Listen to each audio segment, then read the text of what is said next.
Welcome to our channel. Today we how to use WhatsApp. To start a WhatsApp video call on your Mac, first, ensure you have the latest version of WhatsApp installed. Open your web browser and go to the official WhatsApp website. Download the WhatsApp desktop application for Mac.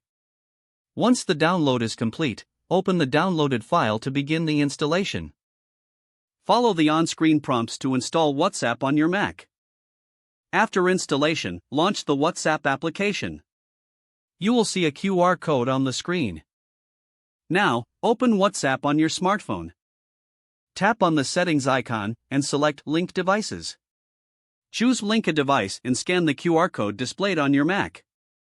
Once your devices are linked, you will see your WhatsApp chats on the Mac screen. To initiate a video call, click on the chat with the person you want to call. Inside the chat window, locate the camera icon at the top right corner. Click on the camera icon to start the video call. If prompted, grant the app permission to access your camera and microphone. Wait for the recipient to answer your call. Once they pick up, you're now on a WhatsApp video call on your Mac. Enjoy your conversation and make sure your internet connection is stable for the best experience. If the page does not load, refresh the browser or try again in a private or incognito window.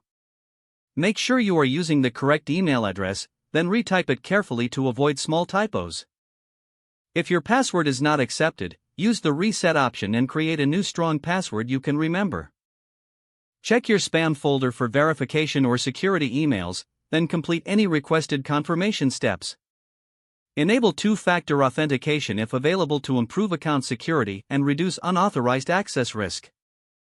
After signing in, review your profile details so your contact information and settings are accurate and current. If you see an error message, note it down and try again after restarting your device and internet connection.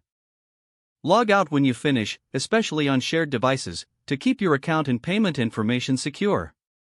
If the page does not load, refresh the browser or try again in a private or incognito window. Make sure you are using the correct email address, then retype it carefully to avoid small typos. If your password is not accepted, use the reset option and create a new strong password you can remember. Don't forget to like this video and subscribe to our channel for more step-by-step tech guides.